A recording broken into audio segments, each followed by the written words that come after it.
उपराष्ट्रपति के चुनाव के लिए मायावती ने खोले अपने पत्ते।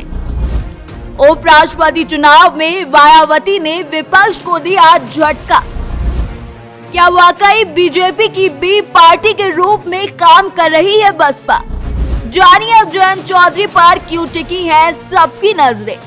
6 अगस्त को देश के उपराष्ट्रपति का चुनाव होना है। ऐसे में सत्ता पक्ष और विपक्ष दोनों की ओर से अपने अपने प्रत्याशियों के नामों की घोषणा कर दी गई है।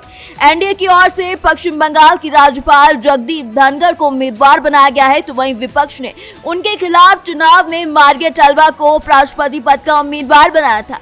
लेकिन इसी बीच बसपा सुप्रीमो मायावती ने आज ट्वीट कर एनडीए उम्मीदवार जगदीप धनखड़ को अपना समर्थन देने का ऐलान कर दिया है। हालांकि मायावती के इस ऐलान के बाद विपक्ष की ओर अभी कोई भी बयान सामने नहीं आया है, लेकिन मायावती का ये कदम काफी हैरान करने वाला है, क्योंकि इससे पहले राष्ट्रपति के चुनाव में भी मायावती ने द्रौपदी मुर्मू का समर्थन किया था। तो इसमें उन्होंने कहा कि उनका द्रौपदी मुर्मू को समर्थन करना ना ही विपक्ष के खिलाफ है और ना ही बीजेपी या एनडीए को इसके जरिए सपोर्ट कर रही है, बल्कि उनका ये फैसला पार्टी की विचारधारा और उनके आंदोलन से जुड़ा हुआ है, क्योंकि द्रौपदी मुर्मू ऐसे आदिवासी समुदाय से आती हैं और यही वजह है कि बसपा सुप्रीमो ने पार्टी की विचारधारा के तहत द्रौपदी मुर्मू को अपना समर्थन दिया है।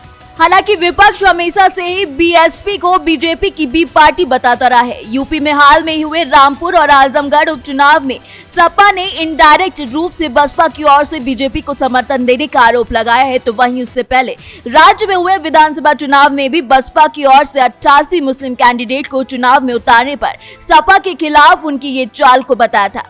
मायावती का जगदीप धनखड़ को समर्थन देना विपक्ष को इसलिए भी शायद ना पचे, क्योंकि राष्ट्रपति चुनाव में तो द्रौपदी मुर्मू चूंकि दलित आदिवासी समुदाय से थी, तो मायावती का उनको समर्थन देना जाहिर था। लेकिन जगदीप धनखड़ जाट समुदाय से आते हैं, तो ऐसे में सबकी नजर इस बार अखिलेश यादव से हाथ मिलाने वाले जयंत चौधरी पर भी है, क्योंकि जयंत की पार्टी राष्ट्रीय लोक दल हमेशा से जाटों की राजनीति करता आ रहा है। तो इसमें देखने वाली बात यह होगी कि क्या जयंत चौधरी अखिलेश यादव के खिलाफ जाकर जगदीप धनखड़ को अपना समर्थन देंगे, या फिर चुनाव के समय हुई दोस्ती को लंबे समय तक ले जाने के प्रयास में जयंत जाट उम्मीदवार के खिलाफ वोट करेंगे।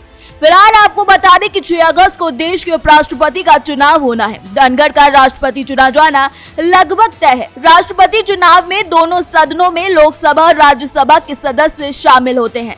संसद में मौजूदा सदस्यों की संख्या 780 है, जिसमें से केवल बीजेपी के 394 सांसद हैं। जीत के लिए उनको कम से कम 391 वोटों की जरूरत होगी। जगदीप धनखड़ के बारे में आपको बताएं तो वो पूर्व प्रधानमंत्री विश्वनाथ प्रताप सिंह की सरकार में केंद्रीय मंत्री रह चुके हैं। जगदीप धनखड़ एक प्रसिद्ध वकील भी रहे हैं। उन्होंने राजस्थान में जाट समुदाय को ओबीसी का दर्जा दिलाने में महत्वपूर्ण भूमिका निभाई है।